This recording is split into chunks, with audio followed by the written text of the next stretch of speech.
Hello, I'm Boarding Brute, and today I'm going to be going over some more tips and tricks to surviving it in the front. It's a survival game. It's got PvP servers, PvE servers, a little bit of horde defense, and yeah, so get right into it. Going into tip number one, multiple benches. So in this game, things only craft as they're queued, just like every other survival game. So if you have craft a lot of things, you're gonna want multiple benches. So I have multiple chem tables, I have multiple weapons benches for repairing weapons, making ammo, or just making bulk ammo, making gunpowder, making carbon fiber.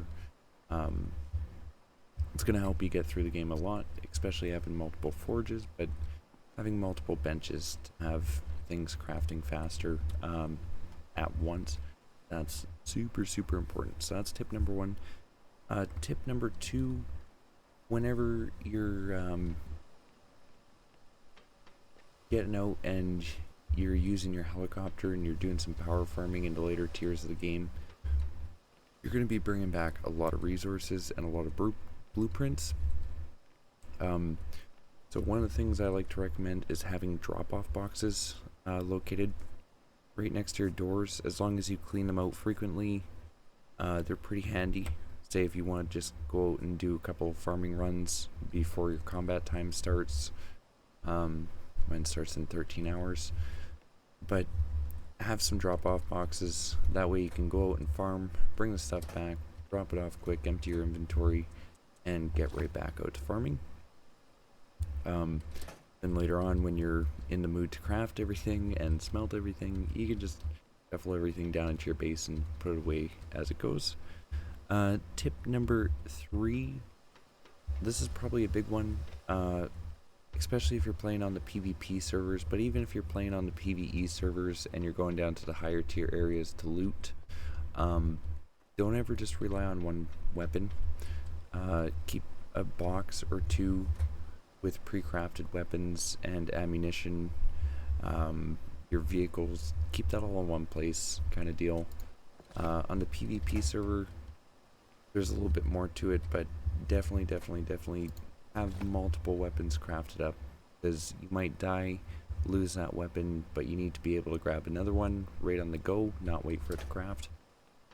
So yeah, keep some boxes of weapons around and boxes of ammunitions. Tip number four, multiple airlocks. So in this game, the big weak point for a lot of bases is the doors. Especially in this game, there's 2x2 building tiles, which have like the tungsten, just the basic stuff. It has like 20k health for a single tile. The door frame, however, still only has 67 health, 6,700 health. And the door itself, I believe, is somewhere around 5,000 or 6,000 health. So the biggest weak point to a lot of the bases is going to be the doors. So having multiple airlocks and little awkward tunnels with spikes and traps and claymores, that helps out a lot. And having these little airlocks gives you kind of more little locked rooms for storage. And storage is pretty big in this game. So airlocks. Put multiple airlocks on your base. Let's see. On top of that, multiple ready rooms. So in PvP, you're gonna have multiple beds throughout different points of your base. Make sure they're in their own airlock and put a storage bin or two in there with some guns and armor, so that if one part of your base is getting blown into, you can still spawn back into the other side, gear up, run back through some doors, and kind of keep on fighting. So that ties into like having a box of weapons and guns, but multiple ready rooms. We're going to talk a little bit about base design with this one. So tip number five, the pyramid. So the pyramid's been a strong design in a lot of horde defense games and a fair amount of PvP games. The biggest thing about the pyramid is it reduces the blind spots caused by your own walls, right? So if this was a little bit more pyramidy, And up one more tile would actually be a lot better, but still, there's a very, very small chance that you're going to be over here and not get hit by that turret. That's part of the thing of incorporate the pyramid design. Done a fair amount of hours on PvP servers, and a lot of the times I've mentioned it in a couple other videos, one of the biggest downfalls to people's bases is just having the flat walls and no turrets to either fire back at them or to scrub them, right? So one of the ways you can avoid that, like I said, think about building a pyramid, because then you place some turrets at the corner and the vantage point they have going down, very minimal blind spots, so makes it very, very tough for people to get a foothold around your base. It's tip number 5 is pyramid design. Tip number 6 is use your environment.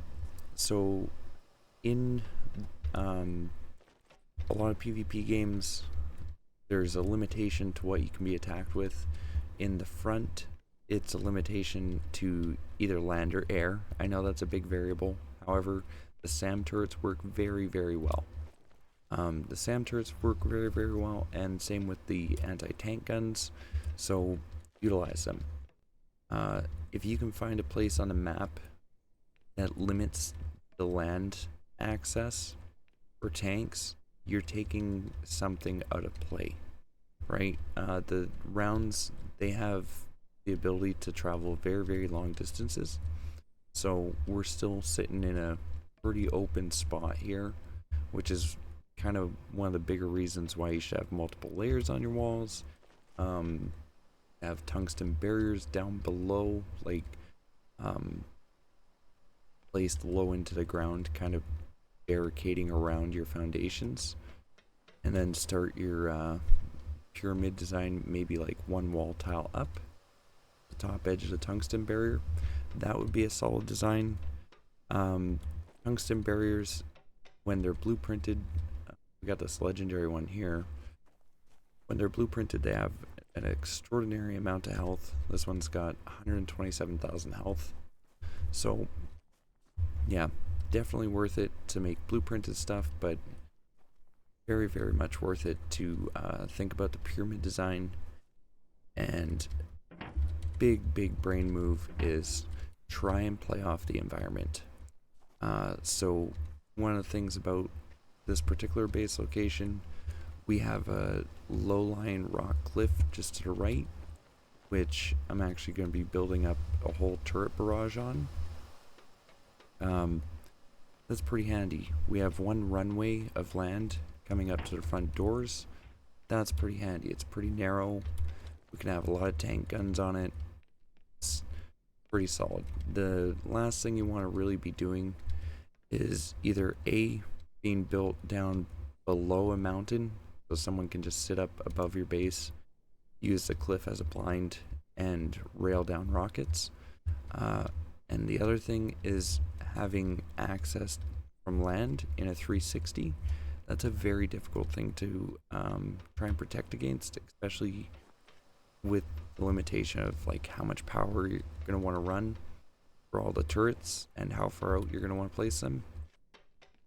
If you can find an area that kind of limits your land access, you're going to be laughing. I know a lot of people have built up on pillars, and that's still not the safest route, I guess, so to speak.